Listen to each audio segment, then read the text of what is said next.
Hello everyone, and welcome to every vinyl record I have collected in 2025. Now, this time last year I did a video showing off every single record I own. I'm not doing that this year, I'm just showing you the records that I've got this year, and this is what I plan to do from now on until forever, or I stop collecting, which I don't think I will anytime soon anyway.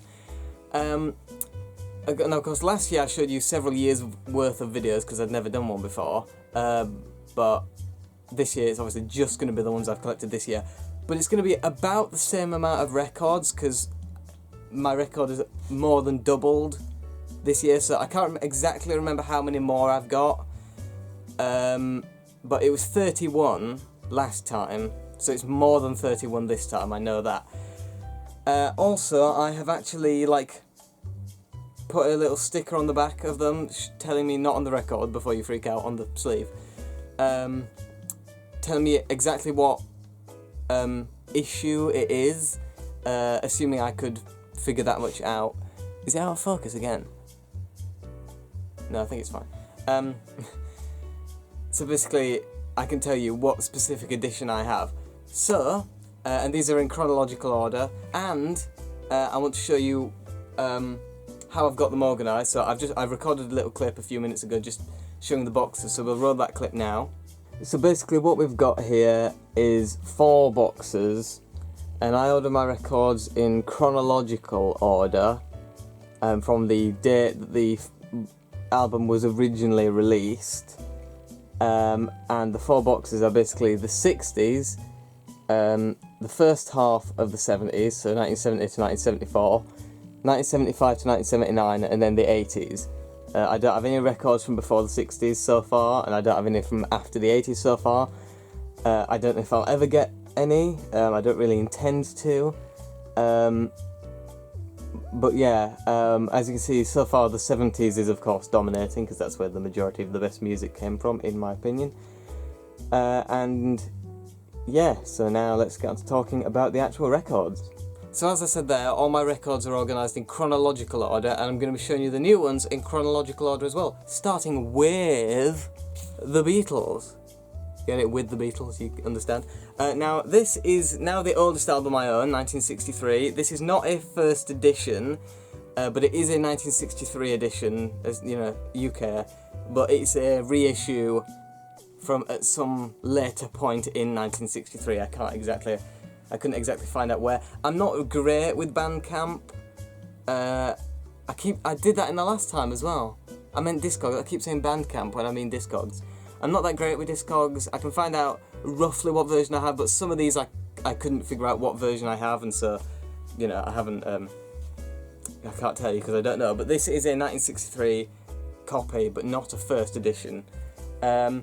I got this from, it wasn't a charity shop, but it was from like a little sort of jumble sale type thing. I don't know if I paid a good price for it. It doesn't sound very good, and it's not an album that I like, but it was one of the only decent albums that they had. So I thought it was probably best to pick it up just in case. I got it for, I can't remember exactly how much I paid for it, but I think it was like £2 or something like that. It won't say it on there because, and it won't say it on there either because I'll have taken the sticker off. But yeah, it's alright. I mean, it's one of those ones that on subsequent re-listens I'll probably enjoy it a lot more, but it's not a great one. But it has got All My Lovin', which, you know, I quite like, and I Wanna Be Your Man, which they gave to the Rolling Stones to be their sort of first #1 hit, so there we are. Speaking of the Rolling Stones, we have Aftermath. This is a first mono pressing, UK.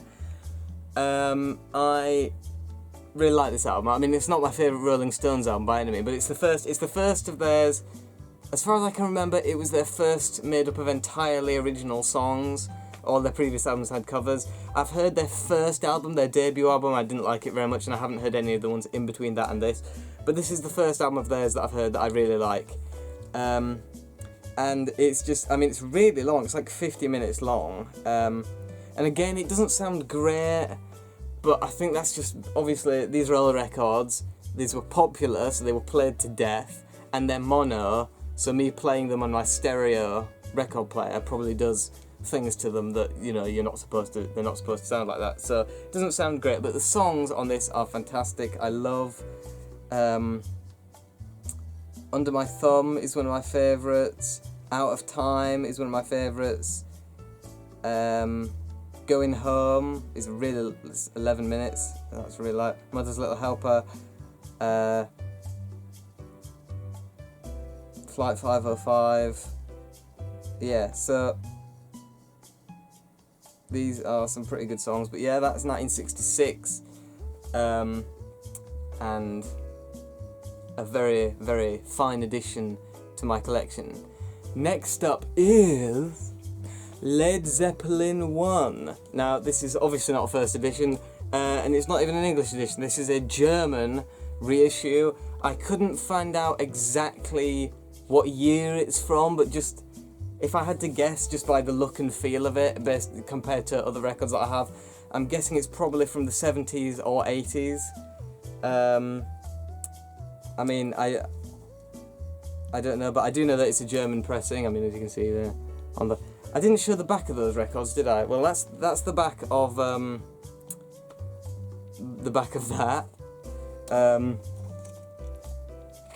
That's the back of Aftermath, and that's the back of With the Beatles there. So you've got and you could see the little labels that I had, little green labels there. But yeah, this is Led Zeppelin. Now I really like this album, but this copy, now I know that, I don't know, I have a very weird thing about stereo.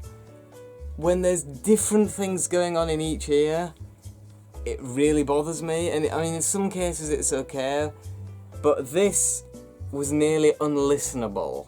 I mean, I don't even think I finished side 1. I mean, I love this album when listening in mono, which I listen to, like my headphones when I listen to like stuff on the computer is all in mono, because I have this thing, I don't know what, I haven't had it diagnosed with, and I think it's probably doesn't have a name, but I have this thing with stereo. But I can't do that with my headphones. I really need to get like something that I can use to turn it into mono, but yeah, but I mean, the sound quality sounded fine, but it's just that stereo thing meant I couldn't finish listening to it. But yeah, that's a Led Zeppelin 1 German pressing, followed immediately by the sequel, Led Zeppelin 2. This is a 1972 UK reissue. I haven't listened to this at all, so I can't tell you anything about the sound quality. There's going to be a bit of that throughout this video. Not all of these I've actually listened to yet.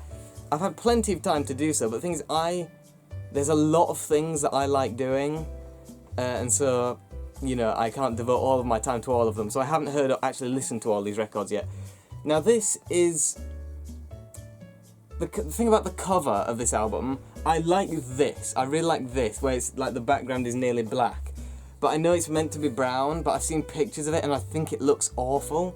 This is so much better, in my opinion, because it's almost a negative of the first one. If you look, the first one is mainly white with some black bits, and this one's mainly black with some white bits. So I think this serves much better. Now, I think they're about the same, but I think I prefer the first album musically to the second. But of course, I can't comment on the sound quality of this copy because I haven't actually heard it yet. It has, of course, got a gatefold, so I can show you that. And then, of course, the inside. Very nice. I really like that.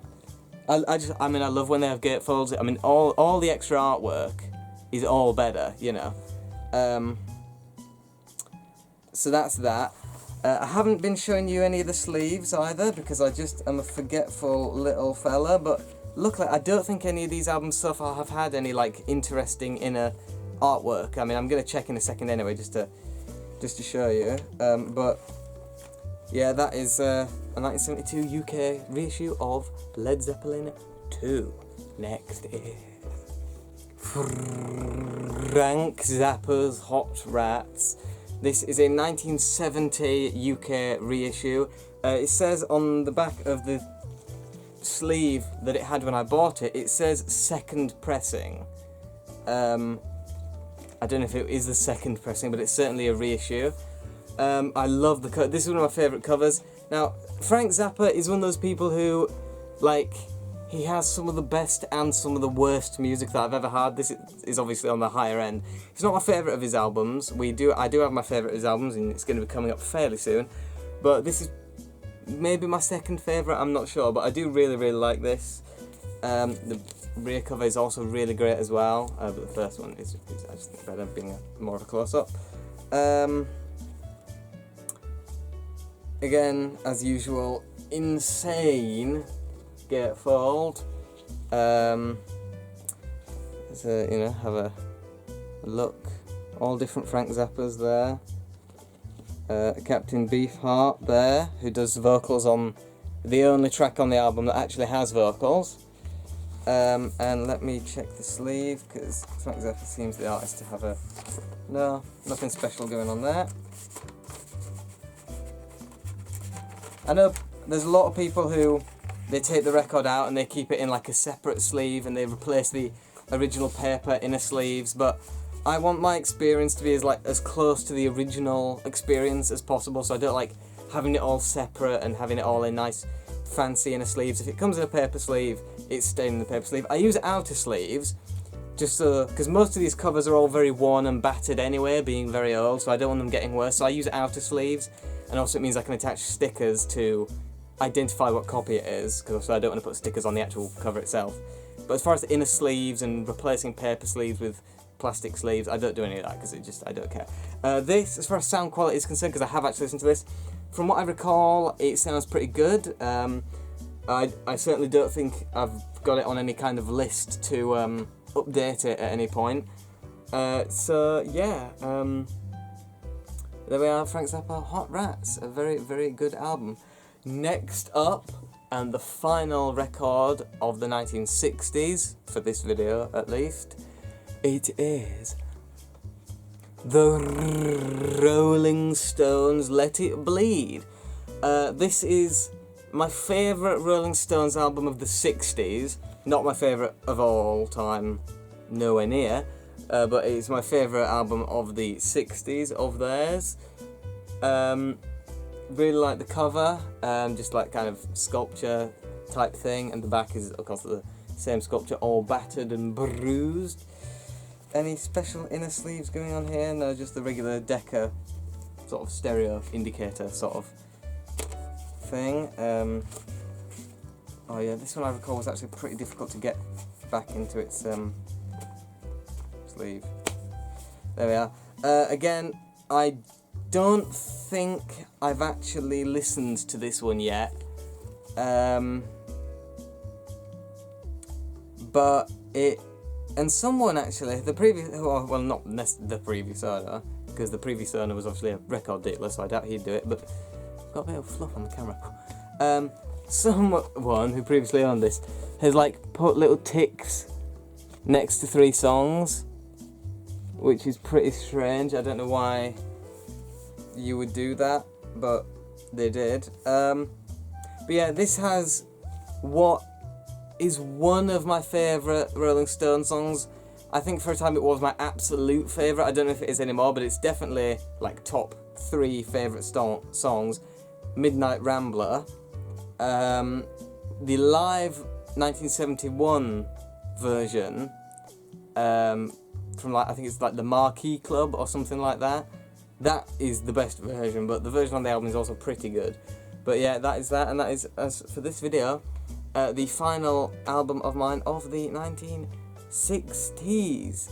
I don't know what exact copy it is. It's 1969, but I couldn't find, like, it's 1969 UK stereo, but I couldn't find out whether it was the first edition or like a reissue. I couldn't figure that out, but I know it is 1969 UK, so that's that. But yeah, now on to the 1970s, starting with I'm going to do that transition every time. And now getting on with the 70s, we have the first UK pressing of the The Mothers of Invention Burnt Weenie Sandwich. Now this is my favourite Frank Zappa album. It's also quite possibly my favourite album cover of all time as well, if you have a look at that. I mean, just the amount of detail, the amount of stuff that's going on in that image. I really love this cover. The back is of some guy biting like a piece of metal, or like I think it's a tyre. It's either a tyre or a piece of metal, I can't really tell. And it says, "God, this is a tasty little sucker," it says.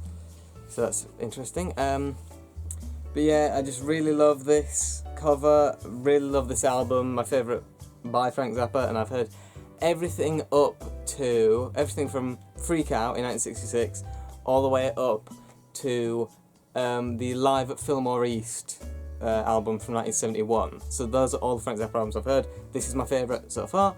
And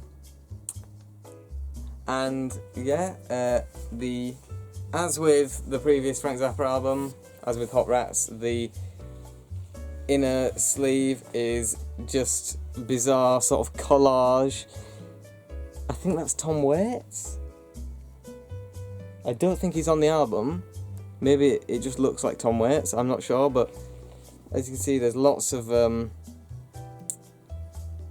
stuff going on.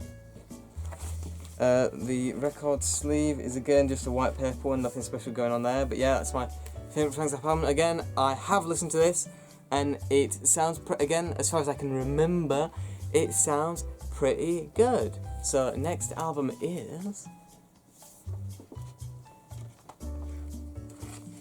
I think I'm going to stop doing that now. The next album is Paul McCartney's debut from 1970. This is a 1970 UK pressing, but it's unknown to me whether it's a first edition or a reissue of some kind. I'm not sure, I don't know. Very, very glossy on that cover, as I'm sure you can tell. But yeah, again, this I haven't actually listened to, so again, I can't tell you anything about the sound quality. Oh, listen to that.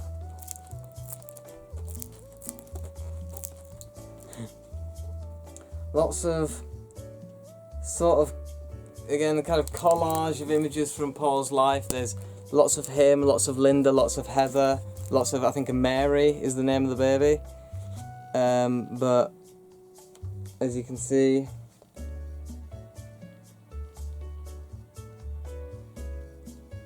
lots and lots and lots of stuff. There's a cat, I didn't even see the cat. Cute little kitty. But yeah, that is that. Again, as I said, haven't listened to it yet. I mean, obviously, I've heard the vast majority of these albums. There's actually a couple that I haven't even heard, like, any of the music. Obviously, I've heard this album, but I haven't heard this copy. I haven't actually listened to this copy yet. But yeah, I like the album, which is obviously why I got it. I don't get albums I don't like. It's not quite true, actually. But anyway, I mean, I got with the Beatles, didn't I? And I already knew I wasn't so fond of that. But anyway, haven't listened to this yet, so I can't tell you if it sounds any good or not. Next album is Supertramp's debut album from 1970. This is a Canadian reissue. I don't think I could find the year exactly that it came out, but again, judging by the feel and the sort of the look and comparing, again, I would probably say 70s or 80s. It just feels like that kind of time, and it seems like, you know, it'd be it's in too good condition to be any older. But yeah, as you see there, printed in Canada, it says. In fact, I haven't even taken the price sticker off this one, so you can see I paid £30 for it. I mean, you wouldn't if I just held it up like that, but £30. Again, haven't listened to this yet. It's one of my favourite Supertramp albums.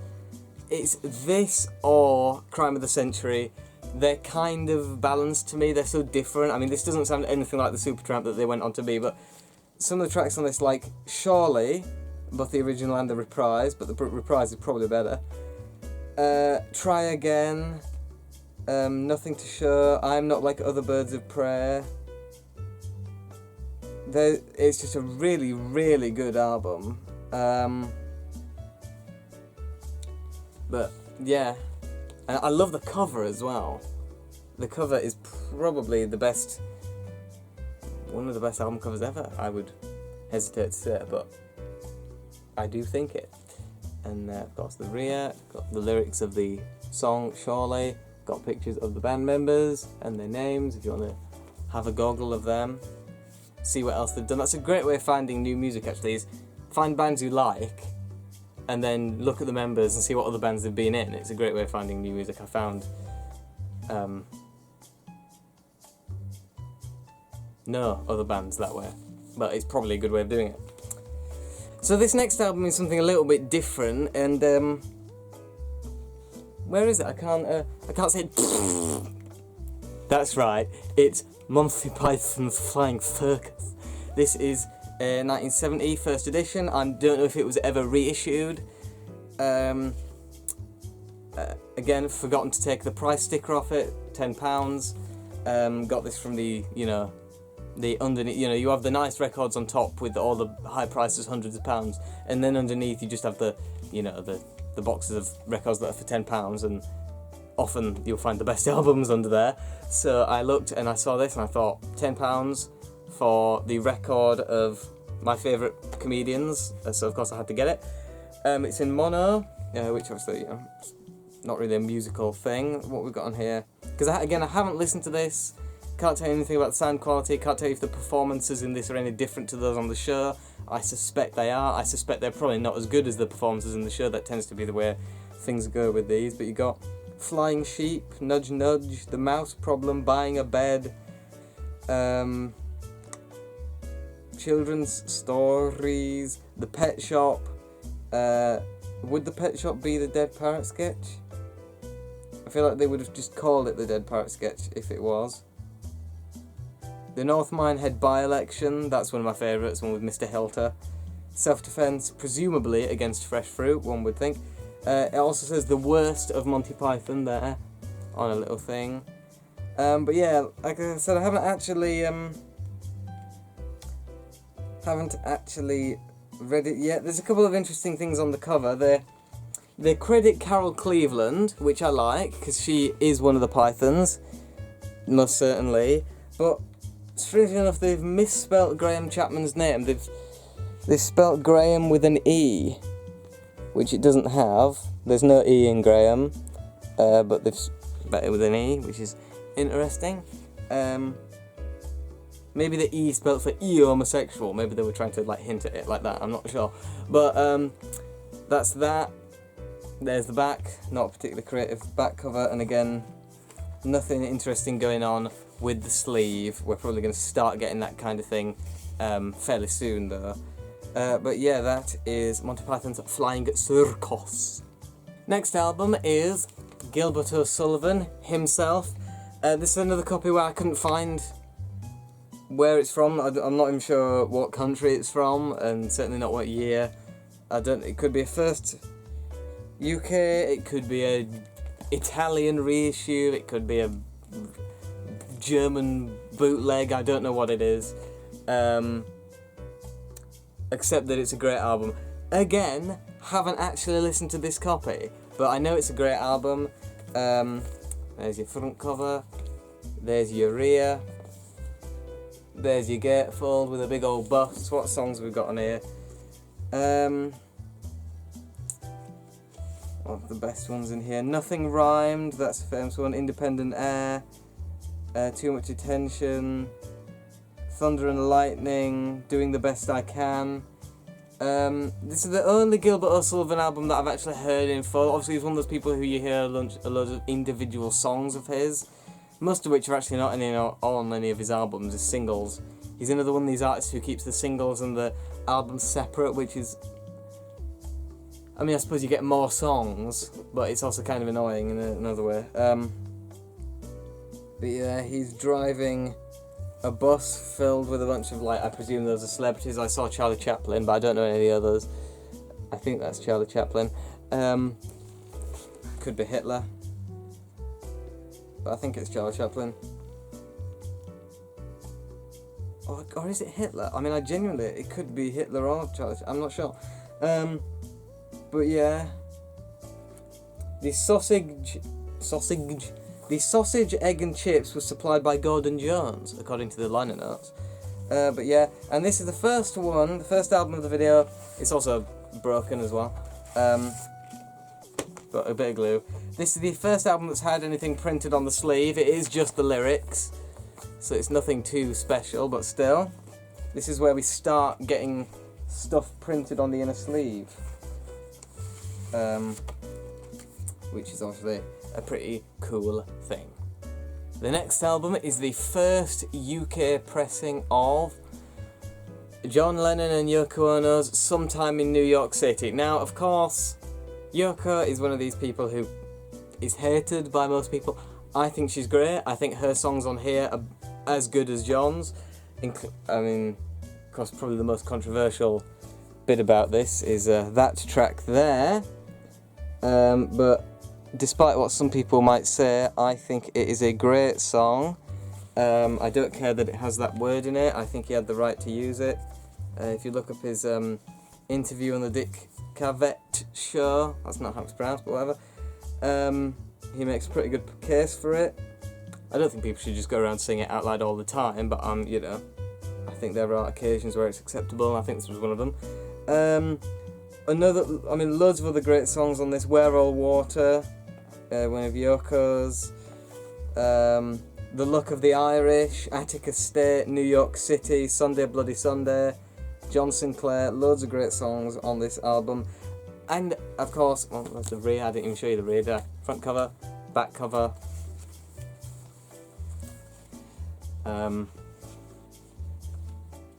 Gatefold. Studio. Live with Zappa. There's Mr. Zappa. And then live in '69. But particularly, like, the stuff I really love, I mean, the studio stuff is great, but the live portion is why this is, of all John and Yoko's collaborative albums, this is my favourite, and it's because of the live stuff. I mean, particularly the '69 show, which has John doing an 8-minute version of Cold Turkey, which is really great, but then Yoko does an 18-minute version of Don't Worry Kyoko, and it's one of the best musical performances ever.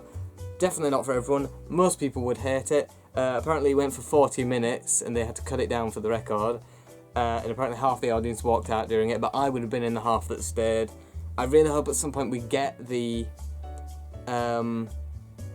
full unedited 40-minute recording, because I'd love to hear it, and I know like 2 other people would as well. Unfortunately, it doesn't seem like it's going to happen, because this is one of these albums that's been... They skipped it, because they were going through John's records in order, and doing all the, like, the new mixes, but I was interested in them for all the extra material, like alternate takes and like stripped down studio takes of the songs. But they skipped this one, and they still haven't done it. Obviously because of that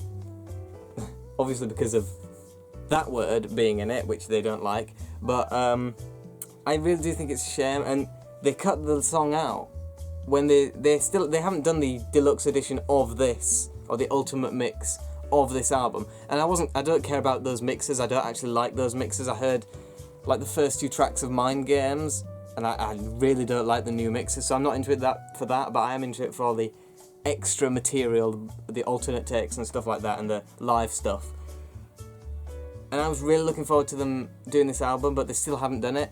But they have released the Live in New York remastered, but they've cut that song out, and it's really annoying, and I haven't got that. I mean, I don't really buy them anyway, but if I was to buy it, I definitely, you know, until they put the song back in, which I'm not the only person, there's a lot of people who are really annoyed that they've cut the song out. So hopefully that someday, when people have calmed down, and you know, the political climate has hopefully shifted back in the direction of sanity, they'll be able to release this album, the Ultimate Edition, with all the extra stuff added back in, including this song, please, thank you. But yeah, that's that. Anything on the actual sleeves? Oh yeah, this one does. The studio album. Or, well, no, I don't actually know what disc this is. This is the studio album.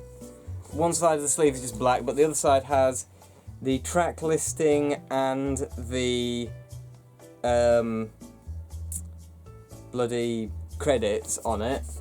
So if you have a little read of them, if you're interested, have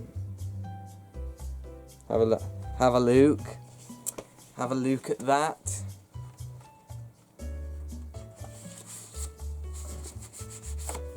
And then the other disc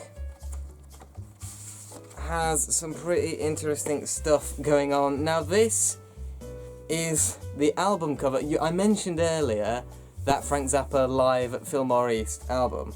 Now I don't own that album, but evidently John got his hand on one because this is the cover of the album. All the black text there is the Frank Zappa album cover, which John then scrolled over the top of in red, which I just really love. And the same with the back cover. All the black is presumably Frank Zappa's handwriting, and then John scribbled all over the top of it with their version. But yeah, the live, I mean, as I say, I love the studio stuff, but the live disc is really what makes this one of my favourite albums of John's. And I now own, because of this and a few others that I got this year, I now own every single John Lennon studio album. There's live albums of his I don't have. The ones he did with Yoko in the 60s I don't really count as studio albums because they weren't really recorded in studios. They were recorded like live and in like a hospital room and in their bedroom and stuff, so I don't really count them as studio albums. They're just kind of experiments, and I don't really consider them part of John's actual discography. I appreciate them, and people should talk about them, and I think if you're a John Lennon fan you should listen to them once, but they're not the best of his music. But this, however, isn't either, but it's close. I very much enjoy this album. Now this next one is interesting in various ways. This is one where the disc and the sleeve are from separate sources and have been brought together at some point. So it even says here, this is the 1973 UK issue in a German sleeve. So if I get this out here, you can see this is Roxy Music's For Your Pleasure. This is my favourite Roxy Music album. I own their first three now. This was the one that I needed. I really love this album. It is my absolute favourite of theirs. If you see the the outer sleeve gatefold, and then the inner gatefold with, of course, my boy Mr. Eno, Phil Manzanera, who is almost, I mean, really these two carry the whole band, but they're all pretty good. But yeah, so this sleeve is German. It's a German sleeve, but the disc is the, I think, what did it say here? Because I wrote it here. The second UK edition. The second pressing. But yeah, again, this sounds great. I have listened to this, and I think, yeah, I've listened to Sometime in New York City. I don't know if I mentioned that, but that sounds great as well. This sounds really good.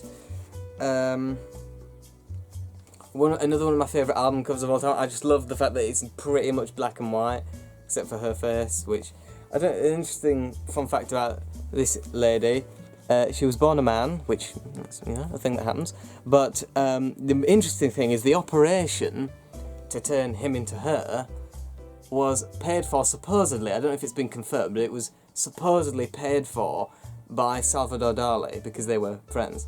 So I just think that's just a fun story. I like that.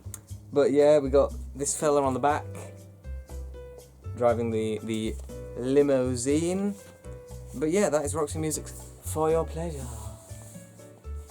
Now, something I've done a couple of times this year is upgraded copies of albums that I had with better copies, and there were two main albums that I was really, really unhappy with last time, which I have since upgraded, and the first of which is Queen's debut self-titled album. This is the first UK edition, so the first pressing. I keep saying printing because I also collect books, and so I have the terms mixed up. I say pressing about books, I say printing about, it's, you know, it's a condition that I have. But yeah, that's that. I mean, I love the cover as well. It's one of my favourites of theirs. And we've got the back cover. Now, again, I haven't actually listened to it yet. I know I had a reissue of this, like a really recent one, like 2020 or something like that, and it sounded dreadful. There was no bass on it whatsoever. There was nothing like that. So even though I haven't actually listened to this yet, it's gonna be better, isn't it? Surely. But yeah, that is Queen's 1973 debut album. Next up is the Rolling Stones' Goat's Head Soup. This is the first UK pressing. As you see, we got Make That. Now this is one of these things, for the longest time, because we had this on CD, we've had this album on CD for years, I always thought, whenever I used to see the picture on the cover, I always thought it was a woman. And recently I watched, it was a reaction video, I can't remember who it was, but I think it was Andy and Alex, I think it was those guys, and they also thought it was a woman on the cover as well, so I'm not the only person, but it is in fact Mick Jagger. And I mean, now that I know it's Mick Jagger, I can't see it as anything else, but I thought it was a woman for a very long time. So you got him there, you got Keith, or maybe it's a woman, I don't know, but you got Keith on the back, and then you got your gatefold with the remaining three members of the Rolling Stones at that time. You got Happy Charlie, and you got Sad Charlie. You got Happy Charlie, and you've got Sad Charlie. You've got Happy Charlie, and you've got Sad Charlie. Happy Charlie, Sad Charlie. Happy Charlie, sad. I could do this all day. Happy Charlie, Sad Charlie. Anyway, so that's that. Again, haven't listened to it yet, so I don't know if it sounds any good, but I do know that this, for a very long time, this was my favourite Rolling Stones album. I'm not sure it's my favourite album anymore. Oh no, I have listened to it. No, I have. Yeah, because I know that the last song, which is called Star Star, although the original one was called Star, because that's the lyric, and the digital version, which is the version I have on my phone, was the like a slightly later remix where they brought the volume down in certain controversial lyrics, like when they mentioned John Wayne. And I remember I listened to this, and this was the first time I heard the original uncensored mix, so you could just hear him say John Wayne out loud. So I have listened to it. That was, yeah. So I have listened to it, and again, as far as I can remember, I think it sounds fine. So there's that. Now onto the second album that I got at that place that I got with the Beatles. Now this one, it's by a fella that we've seen before on this video, but not only have I not listened to this copy of the album, I haven't actually listened to the album at all. So not only can I not tell you whether this copy sounds good, but I also can't even tell you if the album at all is good. I think it is, because it's Gilbert O'Sullivan. Now, the funny thing about this, all of the record, I had to dig through 5 boxes to find this. All of the records in this place were Elvis and like stuff from the 70s who you've never even heard of, and one of the groups, I suppose you could call it, that appeared a lot of times in that house was Gilbert and Sullivan. There were like 15 Gilbert and Sullivan records. So I think this might have been there by accident. I think they might have thought it said Gilbert and Sullivan and bought it. But obviously it's not now. Obviously this is not a very good copy. It's got, I mean, it's the first UK pressing, but the actual, it's very beaten up, lots of scuffs, lots of little nicks and stuff. I do really like the cover, actually, as like a design. But yeah, I haven't heard any of the songs on this album yet. Again, it's probably good. I mean, his first album was really great. This is probably really good as well, if I had to guess, but I don't know. But yeah, I think it was only like £2 or something, so got it for a pretty good deal. But yeah, there's the first UK edition, or just the first edition, full stop, of Gilbert O'Sullivan's I'm a Writer, Not a Fighter. I didn't even mention the name of the album. That's what it's called. I'm a Writer, Not a Fighter. And now, Crime of the Century by Supertramp. This is, again, a first UK edition. I can't remember if I've actually listened to, again, I can't remember if I've listened to this copy or not. Keep in mind, I know last year I'd listened to a lot more of the records, but you need to remember, I'd been collecting records, those records were like 3 years worth of records, so I'd had 3 years to listen to them. I've only had a year to listen to all these. Obviously some of these I've only gotten in the last like few months, so I haven't had a chance to listen to it. So a great deal of these I haven't listened to, probably half of them. But there's Crime Century. Don't think I've listened to it. Has it got anything interesting going on? Oh, this one has.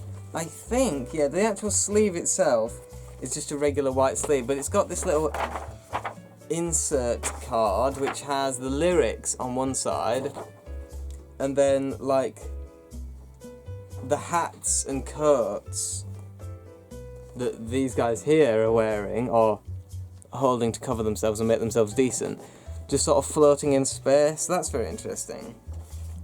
But the actual sleeve itself doesn't have anything on it. And again, I don't think I've actually listened to it yet, so... But yeah, great album, musically, but this copy, I don't know. But it's a first edition, so it can't sound bad. I mean, speaking of first editions that don't sound bad, maybe they know mind games forever. Now this, if you watched the last one, you'll know, I already have a copy of this. It's a 1973 South African pressing, and it sounded dreadful. This is the first UK pressing, and it sounds infinitely superior, and the cover is in better condition as well. That one had been like laminated really weirdly, and the colours were all off. And as I've mentioned before, this is my favourite John Lennon album, so there we are. Now earlier in the video I mentioned the £10 sort of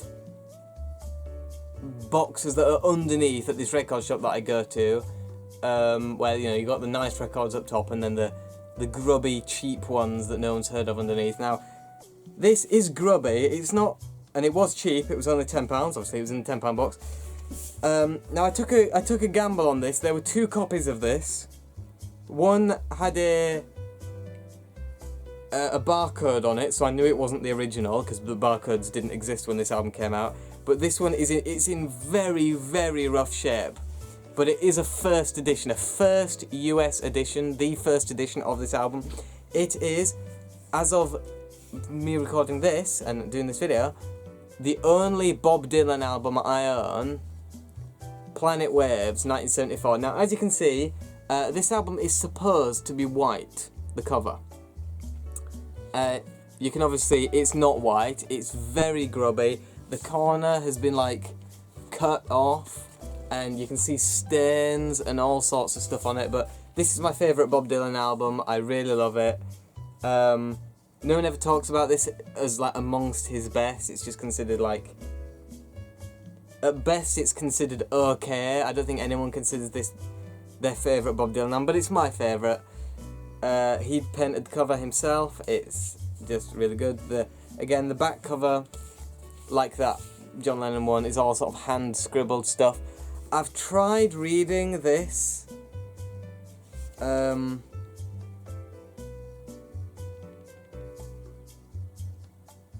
And it is just absolute nothing. Absolute, just a load of utter, just nonsense, ramblings of a deranged person. I mean, you can try and have a read of this. I'll quickly show you this. You can pause and try and read it.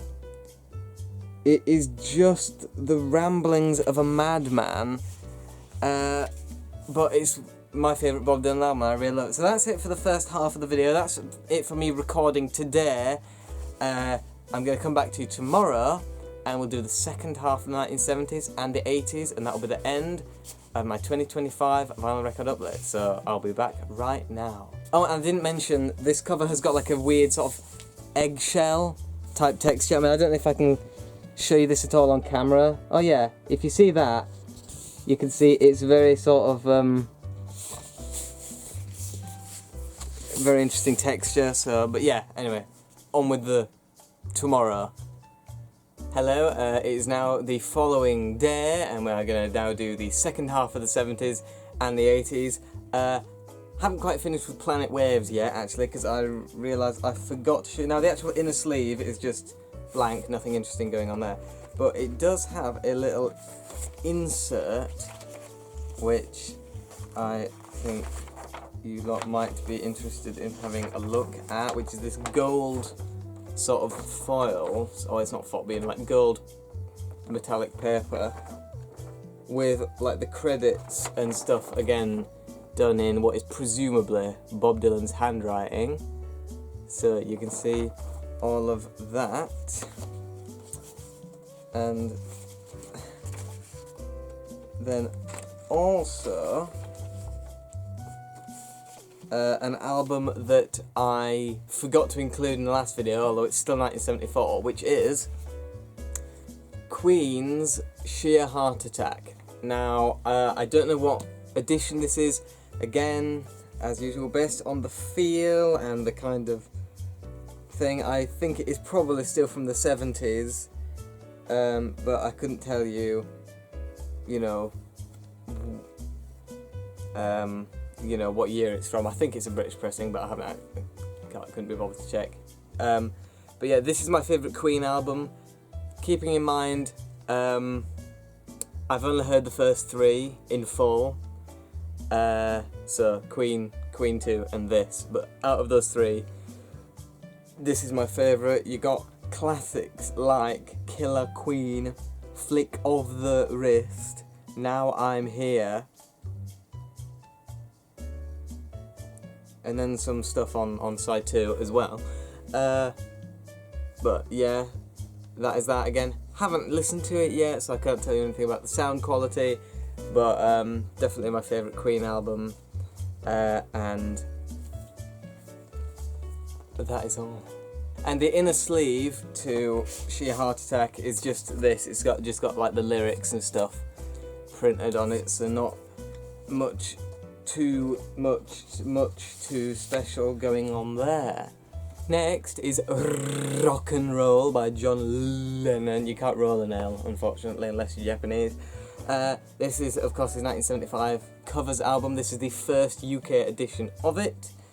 Again, haven't actually listened to this copy yet, but it's one of the ones that I got this year, which allowed me to complete my John Lennon studio album collection. I've already talked about that earlier in the video, but you know, always good to remind you, this is one of the new ones that I got today. There's the rear, of course. It's probably some of the best tracks on this.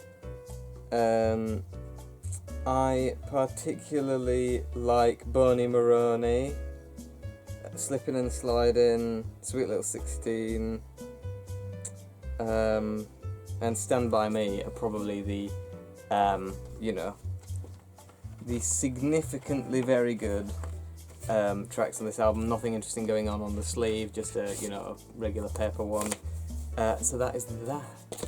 Next up, an album that I was very pleased to find because I was actively looking for it when I found it, and that is the Bee Gees' Main Course. This is my favourite Bee Gees album. I've heard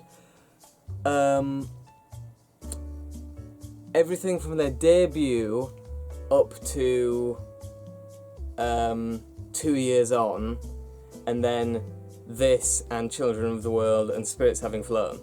Out of all of those, this is my favourite.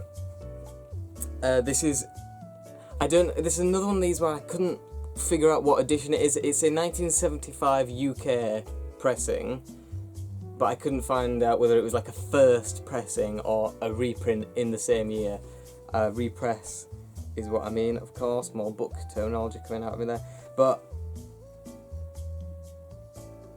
literally every track on this album is incredible.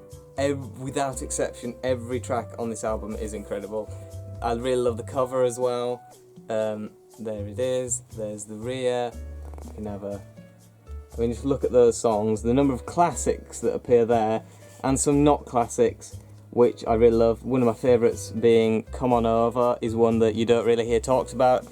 It's not one that people react to. It's not, one of their famous songs, but it might be my favourite on the album. I love Nights on Broadway as well, but obviously that's a more well-known one. But Come On Over is probably my favourite of the, the deep cuts from this album. And this, again, I have actually listened to this. This is one of the ones that I have actually been bothered to listen to, because it was, at the time, probably my favourite album at the time I listened to it. Still might be. I mean, not my favourite album, obviously, that's still the White Album, but of newer albums that I've listened to in the last few years, this is one of my favourites. I really, really love this album. Anything interesting going on? Now, there is not anything interesting going on the sleeve, but there is an insert sheet with the lyrics.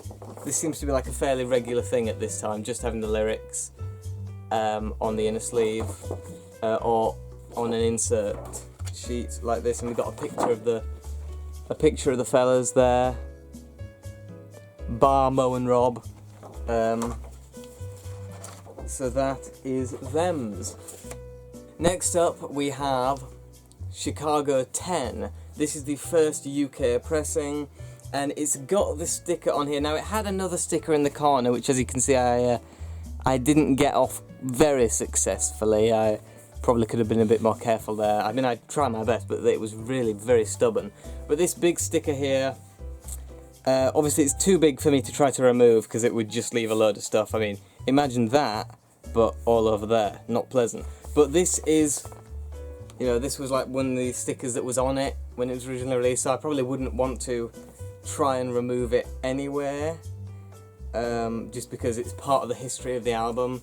It's obviously got a gatefold, playing on the whole chocolate bar sort of design. So that's all the wrapper, and then the actual chocolate itself. Very nice. The inner sleeve is a bunch of people being chased by a very sort of fat, sort of nosed police officer. If you have a look at his face there, he's a bit, bit interesting, isn't he? Don't tell me this camera is going out of focus again. Again, the actual sleeve. Although this one, it has, again, as normal, the lyric sheet. This seemed to be a sort of standard thing, I suppose, that they did this time. Now, the record itself is in a paper sleeve, but this is presumably the sleeve that it would have actually come in originally. So I think it's certainly the first in this video that's come in any kind of printed in a sleeve. Of course, the record isn't actually in here, it's just in a paper one in there. But as you can see, very nice. So I think this might be the earliest record that I own that actually has a printed in a sleeve without just like lyrics or nothing on it, or just an advertisement for a cleaning solution, which, you know, the EMI ones have. But yeah, that is Chicago 10. I don't know if I mentioned, I haven't actually listened to this particular record yet. So I can't tell if it sounds any good, but the album, it's not my favourite Chicago album. My favourite Chicago album is Chicago 8, which is the one where it's like black and then it has like the red text and a green sort of bird thing. That's my favourite album of theirs, but yeah. Now we have something, again, like that Monty Python one earlier, a little bit different, not really a musical record. This is Derek and Clive Live by Peter Cook and Dudley Moore. Now there's 3 of these albums. I have the first one and the second one, which you're going to see in a minute. I don't have the third one yet, but this is 1975, I think. No, this is 1976. Yeah, I think it's 1976. This is probably my least favourite of the 3. It's still got a load of good stuff on it. But, you know, I mean, it's got Jump, which is a pretty famous song. And, yes, you know. But basically, this is basically them getting drunk and saying some very offensive things. Now, the thing that's great about these albums is some of it, like a lot of comedy from the 70s, is more offensive now than it was when it came out. Some of it isn't, is less offensive now than it was when it came out. But the thing that's really sort of beautiful about these albums and rare is that a lot of the stuff in these is just as offensive as it was when it came out, which is impressive. It's not hard, it's not easy to do that, but they managed to do it.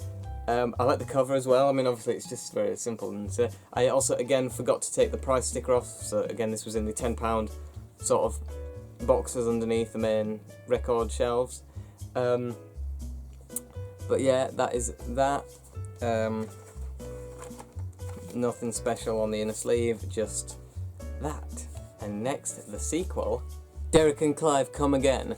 Now, of the 3, again, like I say, I only have 1 and 2, but I've heard all 3.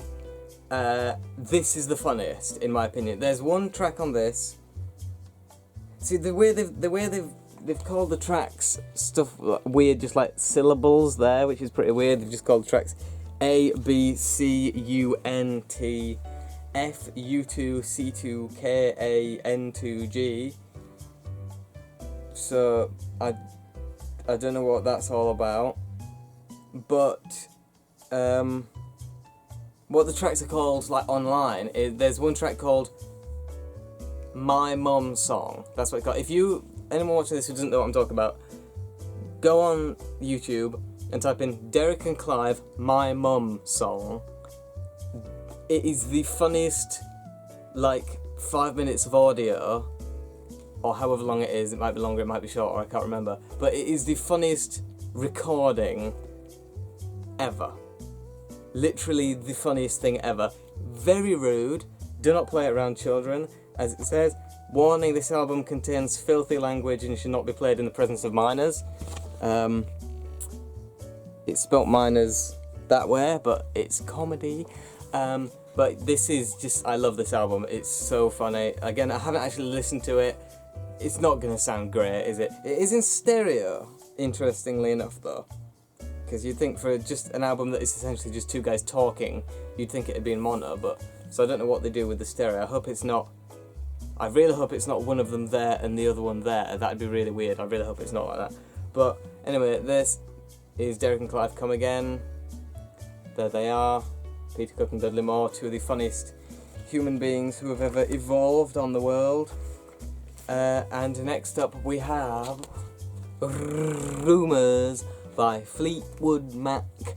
My purchasing of this album completes the trilogy of Buckingham Nicks 70s albums. I already had Fleetwood Mac 75 and I already had Tusk. But this completes that. It is. from what I found through my, you know, lookings on Discogs, it is a UK reissue. Now, the actual sleeve that was on it when I bought it says original release. Now, it's not the original release, obviously, because it's a UK edition, and it's also a reissue. It's not even the first UK edition, so that's just false. But yeah, obviously that fantastic cover. I mean, no real even point talking about that. Some nice pictures of the band there. Just sort of, you know, messing about being Fleetwood Mac, you know. Again, this one is actually, is it a sleeve? No, it's not a sleeve. This isn't an inner sleeve. This is just a fold out thing. So we got some pictures of the band on each side. As you can see, sort of very much like kind of Exile on Main Street type thing. And then on the inside, a picture of the band and all the lyrics. So as you can see, lyrics. Very nice, but it's not actually a sleeve for the record. It's just an insert. And again, I haven't listened to this yet, so you know, I can't tell you anything about the audio quality. Next, we have from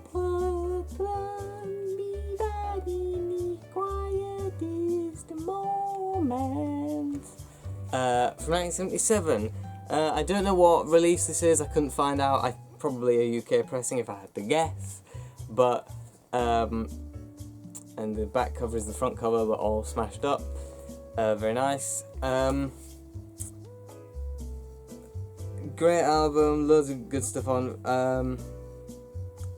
Give a Little Bit, Loverboy, and From Now On are probably my favourites, but Babaji is one that I played a game on the gaming channel recently. These videos haven't actually gone up yet as I'm recording this, but there's a game called Babdi which I'm playing, and as loads of times throughout playing that game, this song was playing in my head almost the whole time. Babaji, why don't you come with me? That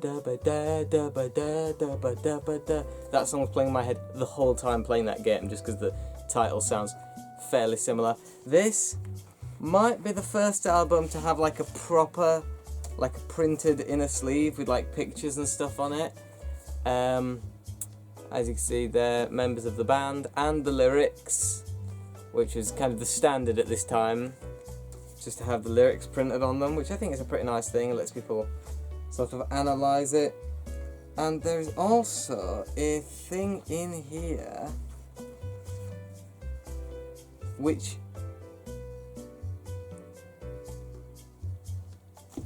I think it's the label.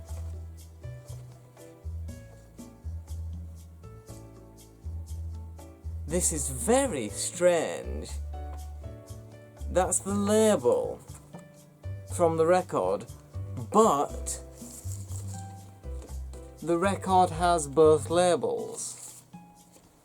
So it came with a third label, which is very strange. Is it the same?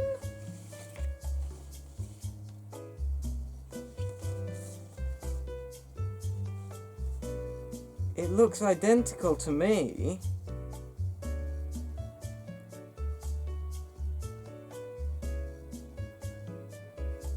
This is quite bizarre.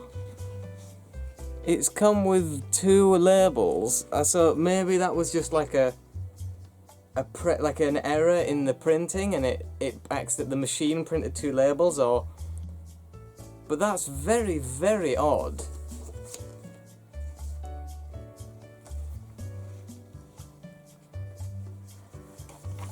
Well, I mean, I haven't a clue what went on there, but that's fairly interesting. Okay, now we get to something fairly special, which there are 3 albums that I've got this year that I got for my birthday as gifts that I didn't expect. I bought myself a few albums for my birthday, which I don't know if I explained that earlier in the video, but I'm not doing that anymore. I'm not going to buy any more records online. I think I did explain this at the beginning, didn't I? But yeah, I'm just gonna be buying in person. But obviously, getting gifts that I don't expect is always very nice. And for my birthday, I got 3, and this is the first of them that we're going to be showing off in this video. It is Daryl Hall and John Oates, Beauty on a Back Street. I got this from my mum's sister's fella. He also collects records, he has thousands of them, and he's given me a few over the years. And this is the best one that he's given me so far. He got me this, and it's going to be ages away, so I might as well. He got me this in the Human League record, and the Human League record was awful. This is really good. I mean, I've only actually listened to the whole thing once, but there's 2 songs on this. You Must Be Good for Something and Bad Habits and Infections. Bad Habits and Infections sounds very Oingo Boingo to my ears, and I really liked it. And You Must Be Good for Something is just like a very good rock and roll kind of song, which I really liked. But yeah, I haven't heard, I mean, obviously I've heard some of Hall & Oates stuff, but not much, and this is just, I didn't know if I was going to enjoy it when I first played it, but I did. And this also then, I think, no, it wasn't this. No, it was a different one, which we'll get to later. But I was going to say, I think this was the first album that I ever heard on vinyl first, before listening to like a digital version of it, but that's not true. It is one that I got for my birthday, but it's a late one that we'll talk about in a bit. But yeah, this is a 1977 first UK pressing. No printed sleeve or anything, but again, a lyric sheet, lyrics there, and the boys there.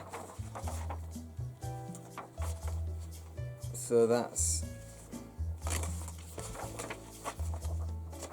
what we've got there. And next we have this one, Billy Joel 52nd Street. Again, couldn't find the specific edition of it, but it's this. Not my favourite Billy Joel album. I keep saying. See, I always said Billy Joel when I was younger. It's Billy Joel. When I was younger, I always used to say Billy Joel.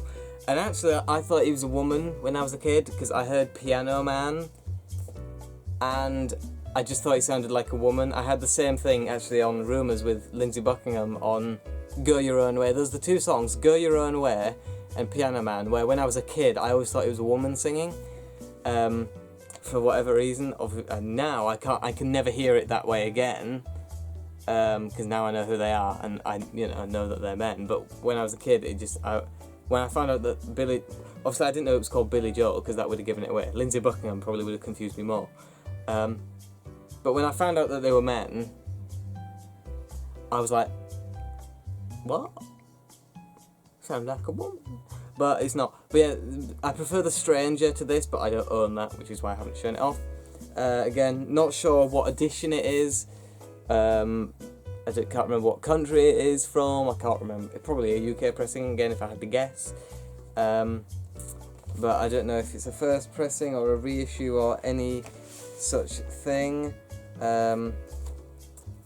There is Mr. Joel sitting with the not the track listing, but the credits there, and then pictures of the band members there. So we got him, and him. And that's them, and yeah, I quite like this album. It's, like I say, not my favourite, but we got some blooming good songs on this. Honesty, which is one of my favourites. Big Shot, My Life, which is just top notch. It's My Life and Honesty are really the 2 that I really, really love from this album. But I like Zanzibar, Stiletto, Rosalinda's Eyes. I've gone back and listened to those quite a few times as well. So yeah, very, very good album. Again, haven't actually listened to this copy yet, but still a good album. So there we are. Bum, bum, bum, ba, ba, ba, ba, bum, bum, bum, bum, bum, bum, bum, bum, bum, bum, bum. Yeah, this is Equinox by Jean-Michel Jarre. This was my first favourite album. This is one that I bought myself for my birthday. First UK pressing. Sounds great. But yeah, my dad used to play this album in the car all the time, so it's gone out of focus again. Okay, sorry, for some reason it can only focus when it's zoomed in. I think the camera's broken, to be honest. It's not focusing when it's zoomed out. But yeah, as I said, this was my very first favourite album. My dad used to play it in the car all the time. 1978, first UK edition. I think I said that already, but I spent about 2 minutes then faffing with the camera. But yeah, I really love this album. It's always gonna be in my top 10 albums, just purely out of respect. So this was the first album that, you know, I always really loved. I used to call it, it's got no special inner sleeve or anything, just paper. I remember I used to call it the song with no words in, because when I was a kid the idea of instrumental music was quite strange. So the fact that there was this song that I liked which didn't have any words, I always used to call it the song with no words, so that's what this was called when I was a kid. But yeah, there it is, my very first favourite album. I probably have already heard 10 albums that I like more than this one, but it's always going to be in my top 10. Even if I have to force out better albums to fit this in, I'll always do it just out of respect for it, so this is always going to be in my top 10 albums, even though there's probably 10 better albums that I already have heard. But anyway, next album is ABBA's Voulez-Vous. This might be the best sounding vinyl record that I own. It is 1979, UK. I don't know if it's a first edition or not, I couldn't find that out. I do know that it's a club pressing. I don't know what that means, but that's what it says on Bandcamp. This is I did it again. It's not Bandcamp, it's Discogs. Bandcamp is where I put my crap music. This is good music. I'm talking about Discogs. Right, Discogs says it's a club pressing. I don't know what a club pressing is. You tell me if you know what a club pressing is. But this is one, apparently, so. But yeah, this might be the best sounding record that I own. It is practically indistinguishable from the digital file. Keep in mind, my headphones aren't particularly, you know, posh ones. They were very cheap and inexpensive, and those two words mean the same thing. But yeah, that's that. The inner sleeve, just, you know, lyrics as usual, lyrics and credits as usual. But yeah, this album is one of the few where there is not a single track that I would ever skip. I mean, I don't skip songs when I'm listening to albums anyway, but there are certain songs and albums that I don't like and that I'm looking forward to finishing when I'm listening to an album. This is not one of those albums. Every single track, this might be one of the best albums of all time. Just every single track on the album is a 10 out of 10. I mean, there's ones that I knew before I had heard the album. I knew Voulez-Vous, I Have a Dream, Angel Eyes, Does Your Mother Know, If It Wasn't for the Nights, and Chiquitita, which might be the greatest song of all time. But then the other 5, so I knew half of the album, but the other half of the album I'd never heard. I'd never heard As Good As New, The King Has Lost His Crown, Lovers Live a Little Longer, and Kisses of Fire. I'd never heard those, but they're all just as good as the songs that I had heard. I just hadn't heard them yet, you know, so. But yeah, that is a 10 out of 10 track listing. 10 out of 10s. What easily one of the greatest albums of all time. I mean, obviously ABBA is one of the greatest bands of all time anyway. Why am I going orange? Why does my camera behave in such a stupid way? I don't want to be orange, do I? The Donald Trump lookalike. Yeah, one of the greatest albums of all time. And as far as this video is concerned, the final album of the 70s. So there we are. ABBA, Voulez-Vous. And now on to the 1980s. Now, in last year's video, I only had, so by the end of last year, I only had one album from the 80s. I now have 13.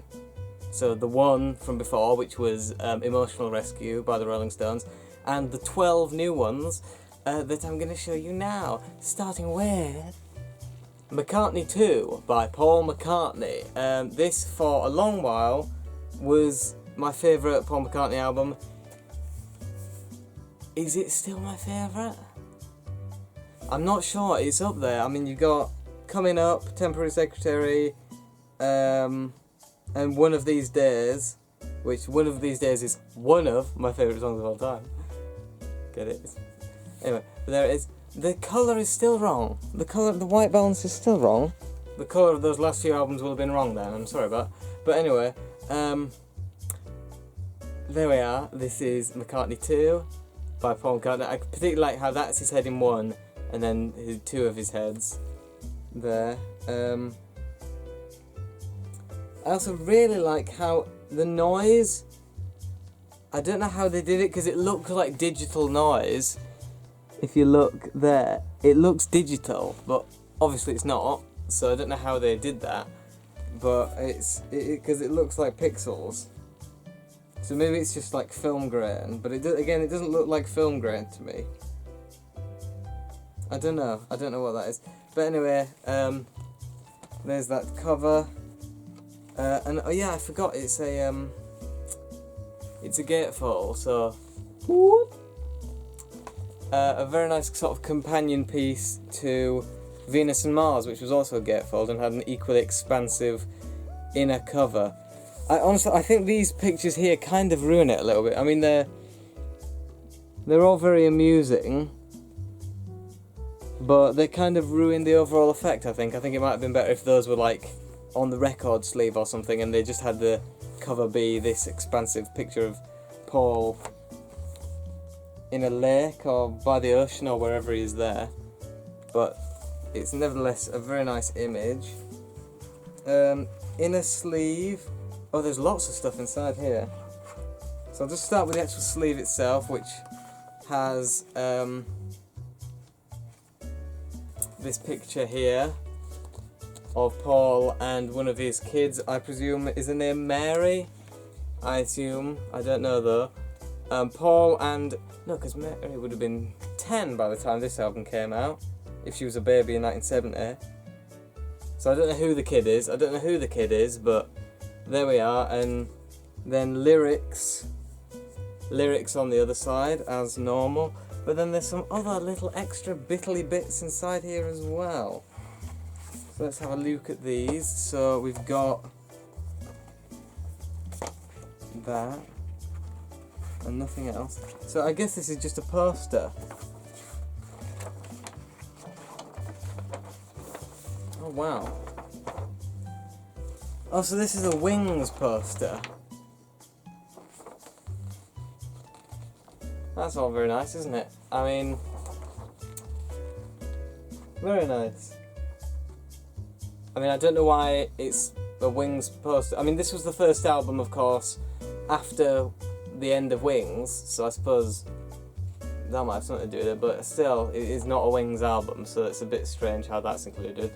So there's that side with just Linda, Paul and Denny, and then interestingly enough, that same picture in miniature, so that's the same picture that's on the other side, but as part of this big picture here with some parrots on a piano, which is very nice.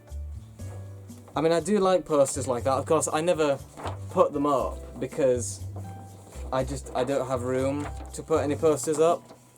The amount of other stuff that I have on the walls, you know, like pictures and certificates and a painting, I just don't really have room. And there's so many posters that I've got in records that I would put up. I mean, there's the one from the White Album, which is probably my favourite poster.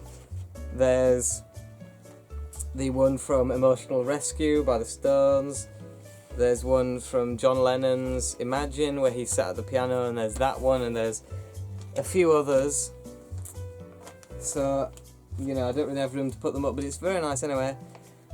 I don't know what specific edition of McCartney 2 this is. I couldn't find that much out, and I haven't listened to it, so I can't tell you what the sound quality is like, but that's that.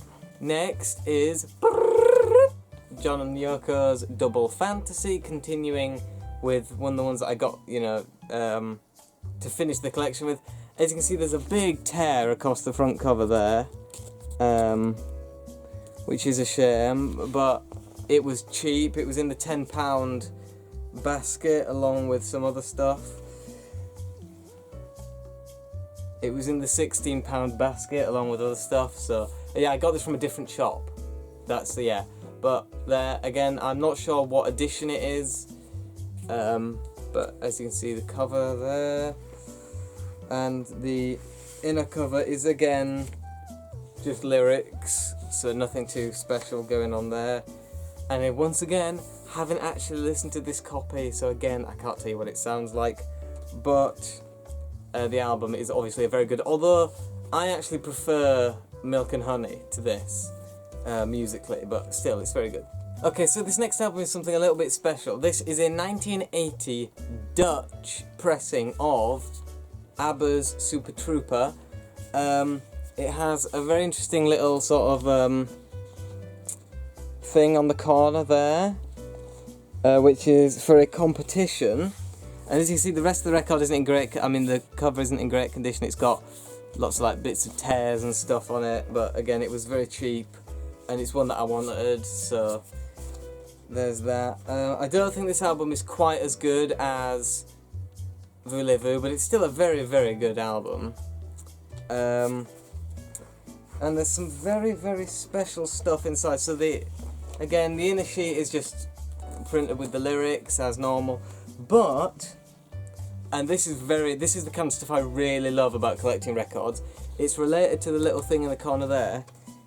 It includes the thing that you had to like send off to get the competition. So it's like a little booklet, ABBA Super Trooper exclusive merchandise offer, and it's got a puzzle on the back that you had to like figure out. I mean, if you want to read that, you can maybe enter the competition. I don't know if they're still going. It is now, what, 45 years ago? So I don't know if the competition is still going, but you can see all the stuff there. You just take a photocopy of that and fill it all out, and you can maybe send off to get one of these lovely ABBA t-shirts and jumpers, and what they've got, yeah, an ABBA jumper, and it's a Super Trooper jumper as well, so it has this little clown logo on it, very nice. There's a Super Trooper jumper, t-shirt, polo, and one of those very, you know, very attractive 80s ones that all the teenagers were wearing back then. There's an ABBA calendar that you could get. You could get an ABBA calendar, and then just some photographs and posters and stuff. Very nice, all very nice stuff. I mean, a huge gimmick, of course, but this is what I really love about collecting records. And like old books, I've gotten some old books that have got like old bookmarks and old like promotional stuff in them, and I really love it. If this camera has gone out of focus again, I'm going to stab it to death. You've gone out of focus again, haven't you?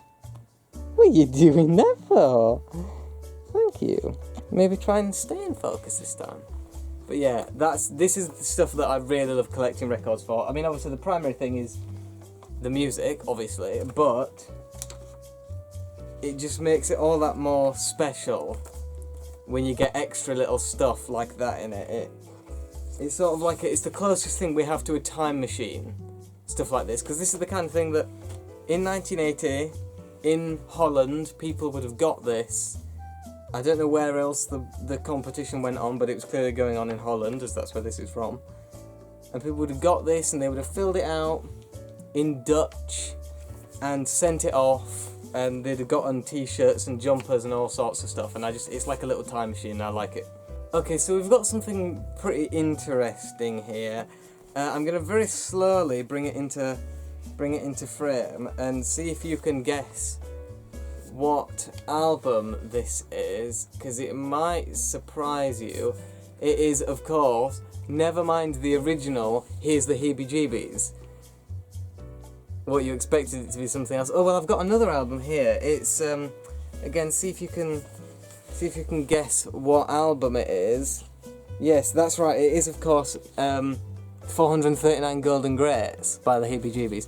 This is, in fact, one album. Now, I saw this in a shop. We were out walking and we were in this, it was like an antiques shop. But I saw this there, and obviously your eyes first drawn to it because you think, oh, it's Nevermind the Bollocks. Now, I'm not a particularly big fan of the Sex Pistols. I haven't actually heard the album, but the songs I have heard, they're alright, but it's not great. But so I saw this and I thought, well, if it's in this place, it's probably really cheap, and I thought I should probably pick it up just because I could probably sell it and get a bit more for it. But then I got it up close and I realised, oh no, it's obviously not. But the thing is, it's like a parody thing, so it has Angus Deayton. It was basically like a parody group. I think they only did this one record, but it has Angus Deayton, who's most well known for like doing stuff with Rowan Atkinson and stuff. But I'm just gonna read you all of the names of the fictional bands on this, because it's like they're all parody bands, and I haven't actually heard it, and I haven't heard it anywhere else either, so I don't even know what the songs are. But here's the name of the artists that are included on this record. The heebie-jeebies, of course, because that's who these fellas are. Jack Michelson, The Beagles, David Bow Wow, Baba, Status Quid, Larry Pilson, St. Winelot's Reform School Choir, Kenny Rogers, The PCs, Paul McCartthrob and Wangs, Neil Dung, Bob Vylan. That one has aged very well because now there is an artist called Bob Vylan. The Bland, Frank Sinatra, Dean Martian, Leonard Crowing, and George Harassing. These are some of the artists included on this wonderful record that I haven't heard yet. It's the first UK pressing. I don't know if there were any reissues of it. And then inside, there's more sort of parody type stuff. I mean, I don't know if this is actually like a parody of a specific album cover, but there's a few of these album covers where they're kind of like newspaper stuff. Jethro Tull and Public Image Limited's first album, and which was after this. No, it wasn't. No, it wasn't. What am I talking about? And John Yoko's Sometime. So I don't know. That Big Red makes me think it's a Public Image Limited parody, but I don't know. But anyway, as you can see, lyrics on the back, more jokes. You can have a read of all that. All different jokes everywhere. But again, haven't heard it, so I can't tell you if the music is any good.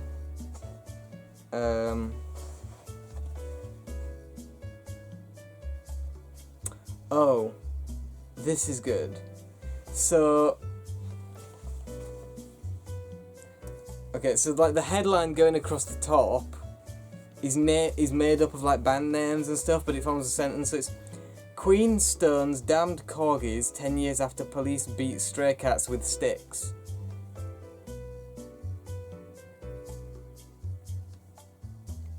And there's another one here. I haven't even read these.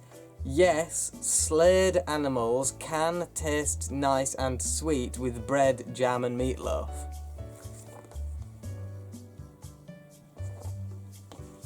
This is genius.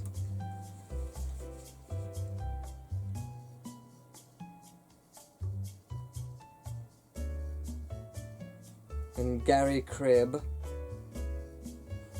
from the Heebie-Jeebies. I'm just going to show off these off so you can read all of these on your own time.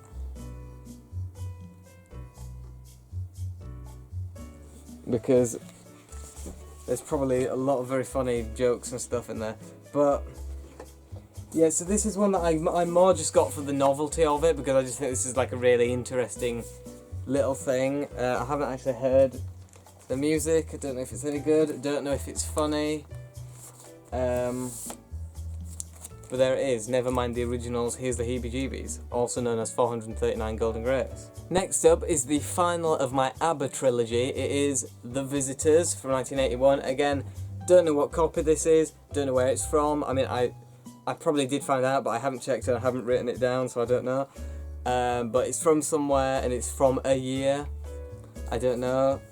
Could be original, could be a reissue, could be Vietnamese, could be Croatian, could be a great deal of things. It's got some scratches on the back cover, and again, it's not in grand shape. And I haven't actually listened to this copy yet, so I don't know if it's any good.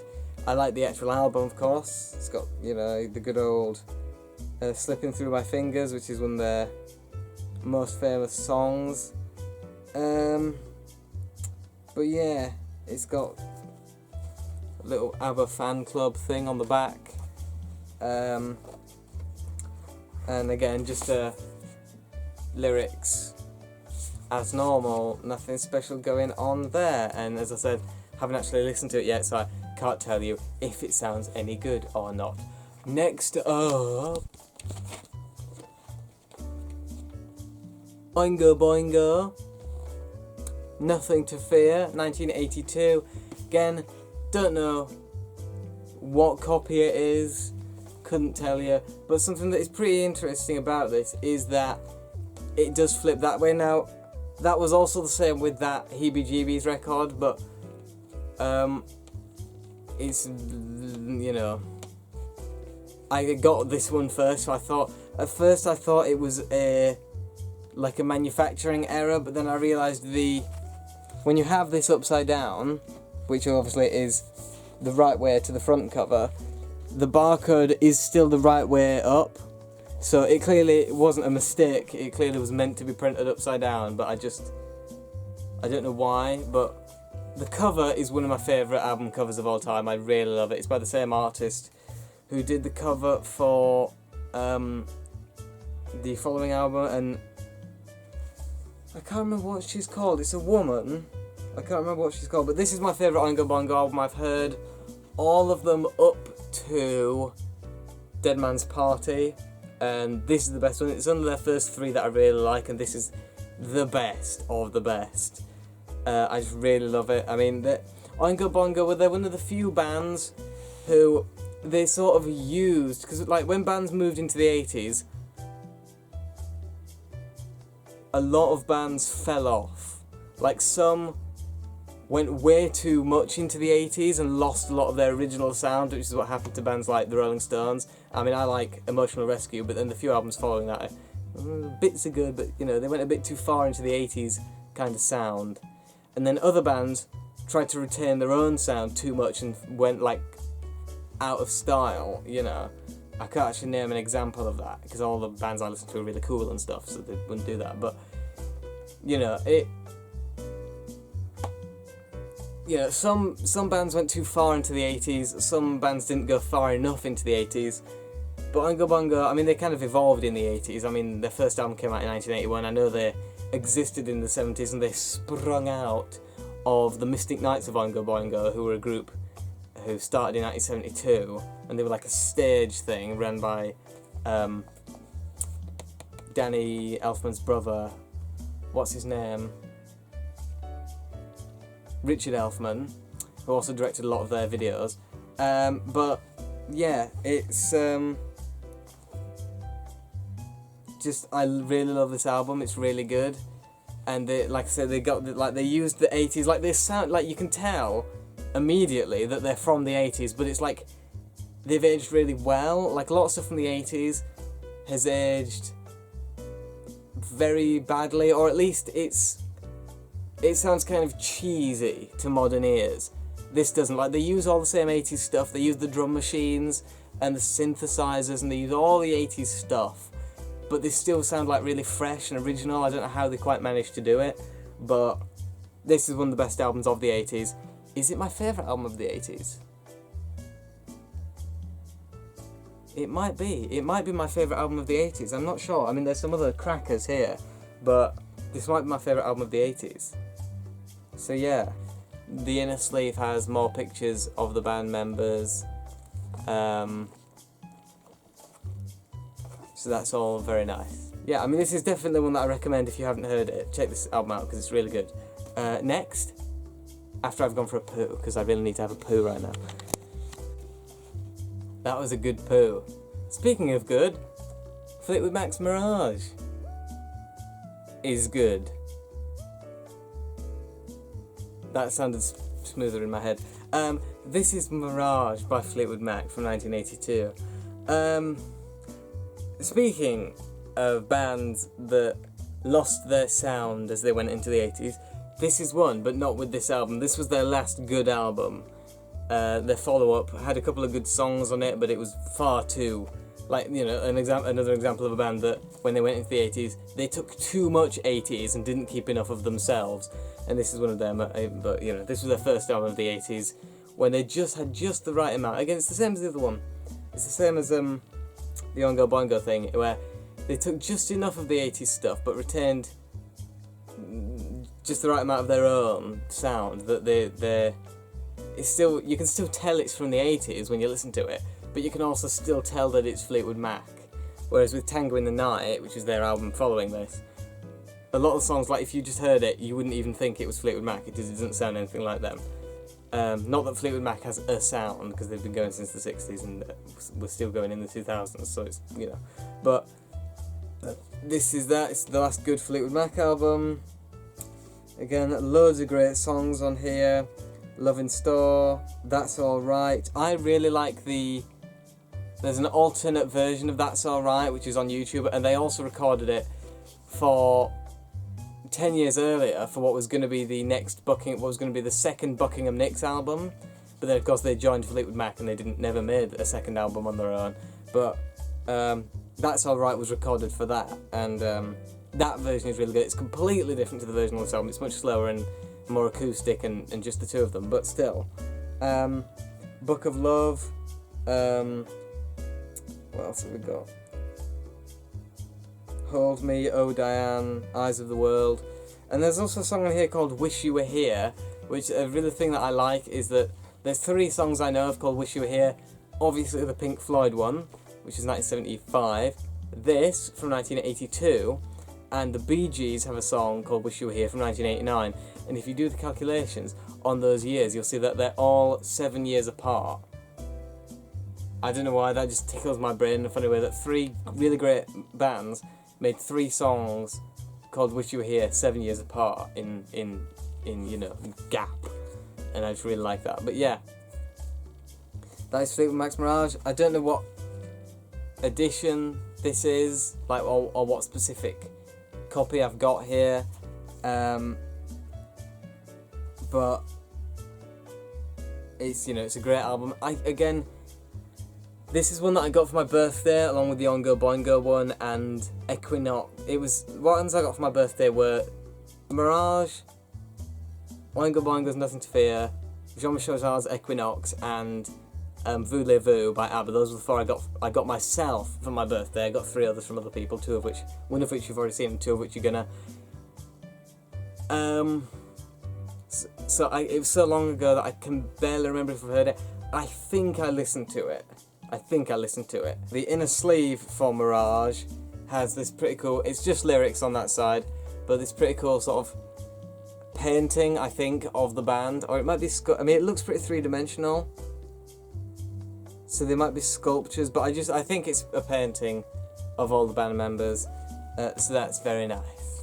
Another one from the £10 box, we have Milk and Honey by John and Yoko. Again, forgot to take the sticker off, so it still says £10 there. I haven't got around to taking all the stickers off yet, but this is their first UK pressing, and as I mentioned earlier, I prefer this to Double Fantasy. I know most people prefer that. This one is kind of considered to be kind of leftovers. It was released in 1984, so of course after John's death. But I think just all the songs are better on this than they are on that one. I mean, John's songs are better, even though they were only demos. You've got I'm Stepping Out, I Don't Want to Face It, Nobody Told Me, Borrowed Time, and Grow Old With Me. There's another one called Forgive Me, My Little Fire Princess, which is kind of meh. But those ones, I'm Stepping Out, Don't Want to Face It, Nobody Told Me, and Borrowed Time, and Grow Old With Me are all some of his best songs. And even though they were only recorded in like demo and like rehearsal stuff for this, none of these were ever intended to be the finished take. Obviously, he didn't live long enough to finish any of the songs, unfortunately. But I think they're some of his best. And Yoko's songs on here, which were all recorded in 1983 for this album, are all really great as well. I mean, probably my favourite of hers. Now, as I've talked about this before, I like Yoko. I've heard quite a few of her albums, and I like quite a lot of her songs. And the second track on this, which is the first of hers, called Sleepless Nights, it's just called Sleepless Night on here. I'm sure it's called Sleepless Nights elsewhere, but I might just be wrong. But Sleepless Night, as it's called here, is one of her best songs.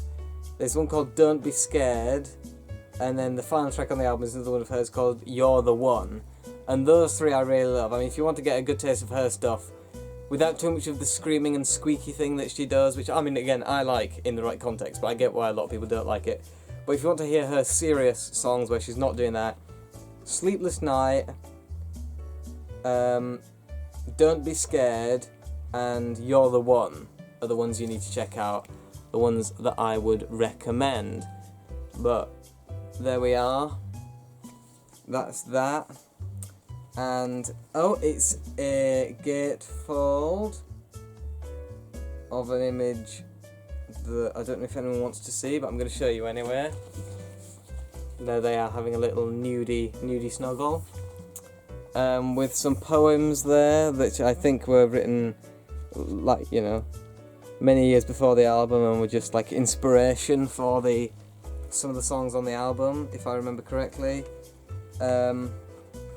As normal lyric sheet.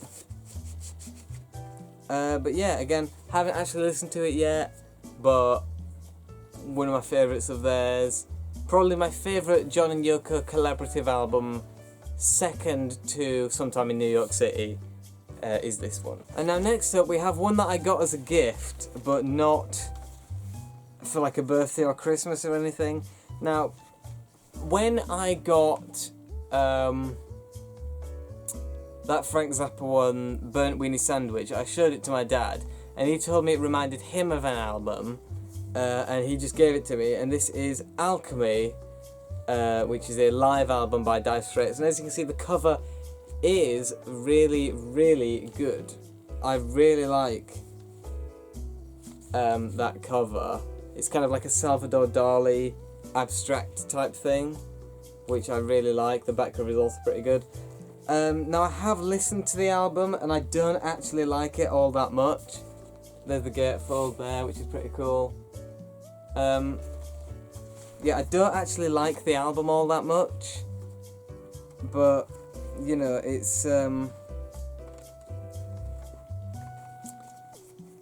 know, it's alright, but I feel like the tracks that I've heard, I prefer the studio versions, and the ones that I haven't heard I just didn't really like all that much. It has got the theme from Local Hero, which is a really great film that I love. But the most interesting thing about this is one sleeve is just like a normal, you know, black record sleeve, pretty normal. But then the other sleeve, bizarrely, is from an album by the Kinks. If you have a look there, you can see it's a Kinks sleeve. Now I don't know how it's got mixed up with this, because the record in it is absolutely the right record. It is Dire Straits, because it's a double album, so the other one was normal. But yeah, it's just very strange. I don't know how a Kinks sleeve ended up in a Dire Straits record, But there we are. So I'm gonna keep this because I do like the cover. I like the actual object stuff, but the music, I can't imagine I'm gonna listen to it very often because I just didn't really enjoy it. But that's that. So that's a gift that I got from my dad. Speaking of gifts I got from my dad, we have another gift I got from my dad. This is probably my favourite album I've got this year, not necessarily based on the content, but just based on the object that it is. This is Neil's Heavy Concept album by Nigel Planer. Now, The Young Ones, which for those, the uninitiated, is a British sitcom which was broadcast from 1982 to 1984. And it has Rick Mayall, who's my favourite human being. Has the bloody camera gone out of focus again?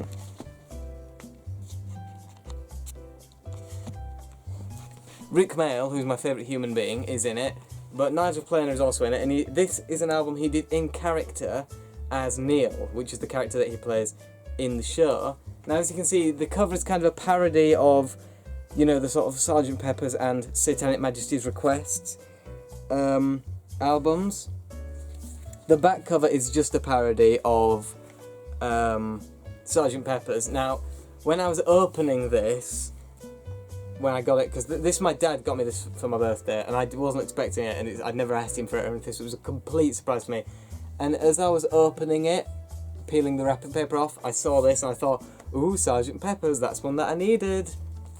But it's not, it's even better than Sgt. Pepper's. Now, the sketches on this, because it's mainly a comedy album, are pretty good, but the thing is, the music is genuinely good. So now they're mostly like covers of old 60s psychedelic stuff. So you've got The Gnome by Pink Floyd, which you can actually see the album there in the bottom corner, which I have that album, not an original copy but a reissue, which I showed off in the last video, if you want to go a year back into the past and watch that. But yeah, I really, really love this. It's got a sleeve inside as well. Neil's Heavy Concept album. It says there with the wonderful man himself, and then like some other things which I think you meant to cut out, or at least that's what it says. But you got a sitar, a little like a Ken doll, poster, organically grown potatoes, a spade and fork. So that's all very, very nice. But just the thing is, the songs on this album are genuinely good. I mean, they're like 80s updates of 60s psychedelic songs. You got Hole in My Shoe, none of which is the original I've heard apart from The Gnome. We've got Hole in My Shoe, which was the single, which actually did pretty well.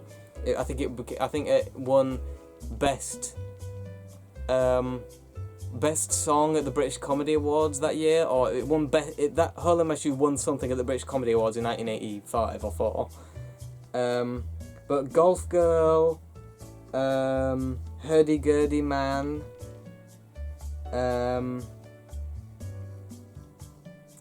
but yeah, it and then there's some original sort of songs that were in this as well, like Lentil Nightmare, which apparently was written by Rick. My camera's going to run out very soon, so I'm going to have to leave you, but to cut a long story short, this is one of the best presents I've ever received, and I love it, and I'm going to have to come back tomorrow or later today because my camera's literally about to run out. It's going red, so see you in a few seconds for you, but maybe a day or a few hours for me. See you in a little. Hi, we're back. It's been a couple of hours. Just let the camera charge and then we're back. I'm just going to finish it today. I don't know if I mentioned it, but this is a first pressing, but then as far as Discogs is concerned, there is no other pressing. This is the only pressing. So there was this, and then it was released on cassette, and I think there's a CD, but it was never reprinted on vinyl, so this is the first and only pressing. Also, something I didn't talk about before, because I ran out of time, is the thing about the cover songs on this. Of course, all of them, which apart from The Gnome, which is a Pink Floyd song, all of the others I haven't heard the original of. But the thing about this that I really like about all these songs is they somehow, and I don't know how they do it, they somehow contain all of the 80s instrumentation. They have synthesizers and drum machines and all the 80s stuff, but they still somehow keep the psychedelic 60s feel, even though you can't tell that obviously they're using all the latest instruments and stuff. So I don't really know how they do it, but it creates like a really unique sound because it's the 80s, but it's people with 80s technology trying to make 60s psychedelic music, and it's really, really interesting. But yeah, that's all that, and I showed all the inner sleeves and stuff, didn't I? So yeah, that is that, and it's one of the best presents I've ever got, so thanks, Dad. Next. Interesting thing. Now, I saw this. Now, this is one of these albums that I had never actually heard before buying it, and in hindsight, I kind of regret it. I'm going to keep it just because it's a piece of merchandise from one of my favourite films, but I was expecting to enjoy the music on it a lot more than I did. But basically, it is 1984 For the Love of Big Brother by Eurythmics. Now, the 1984 film, 1984, with John Hurt and Richard Burton and so on, is one of my favourite films. I have it on DVD up there, Criterion Collection, and it's one of my favourite films of all time. And the soundtrack by Eurythmics is one of my favourite film soundtracks ever, which is what I thought this was. When I saw this in the shop, I thought, oh, it's the soundtrack to 1984. It's not the soundtrack to 1984, it's just a studio album by Eurythmics that they did at the same time, and it includes a couple of musical motifs from the film soundtrack, and like the lyrics are inspired by the story of 1984, but it's not the soundtrack, it's just an album that they did, and it's not a very good one, if I'm being totally honest. It's got pictures of, there is Mr. John Hurt, whatever her name is, Susanna Hamilton, and various other people. There's Richard Burton with John Hurt. John Hurt is my favourite actor. I really just think he's one of the best of all time. You can see the track listing and stuff there. But yeah, this album is not very good. You can see pictures of the band members there, and lots of sort of stuff like that. And also the actual, I don't normally show off the labels because I just feel like they're not really part of the artwork for most albums, but this one is quite interesting. They have, for side 1, they don't have any of like the titles of the tracks or anything, they just have Big Brother, and then side 2 has the whole track listing. I just dropped the album on the floor, but that doesn't matter. It has the whole track listing there, which I think is pretty interesting. They don't, I mean, this is the only album I have so far that does that. So yeah, there's that little thing. But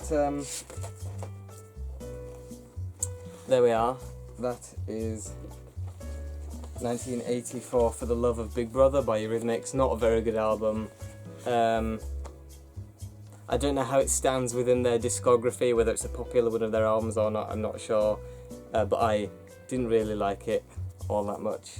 And then now, the final album of the video, and as of the end of 2025, the most recent album that I own, which is, oh, and this is a first pressing, by the way, first UK pressing of this. Anyway, the final album of the video is Crash by the Human League, and it's crap.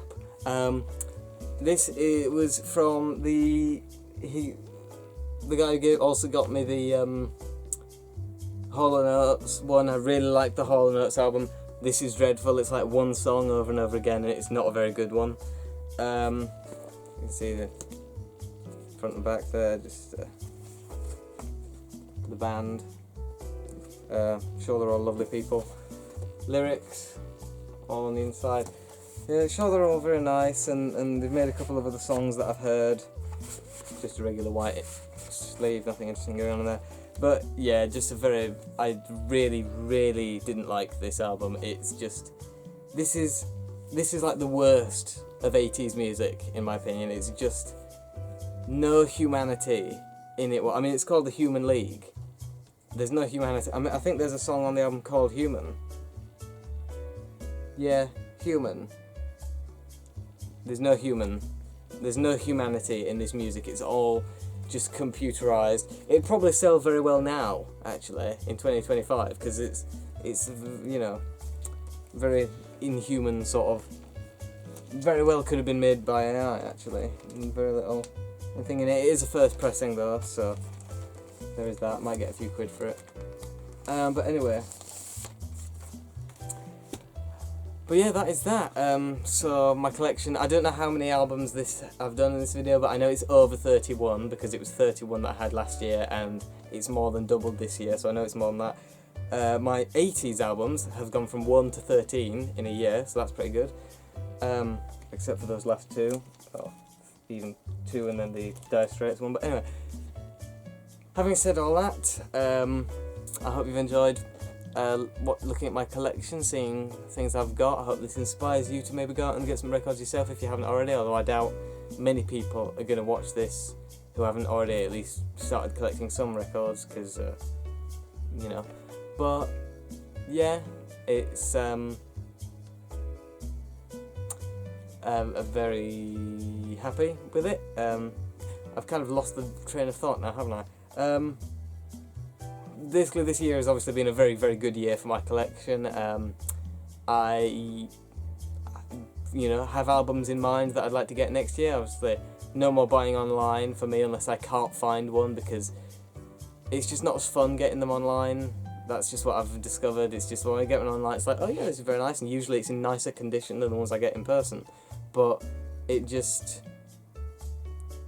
feel as special holding it, because it's not like, oh, I've earned this, I've gone out into the world and found it, you know. It's more like, oh, I saw it online and I got it, and that's it, you know. There's not really any story behind it. But yeah, having said that, this is all that's all for this time. I hope you guys have enjoyed. Hope the vinyl community likes me. The video I did last year, you know, it got a couple of comments. The person then later deleted their comment, which I don't know why they did that, but they did. Yeah, I've had a couple of people say that it's a pretty good collection, and obviously it's more than doubled now. So I hope you like the additions that there has been. But yeah, that is all for this time. See you guys.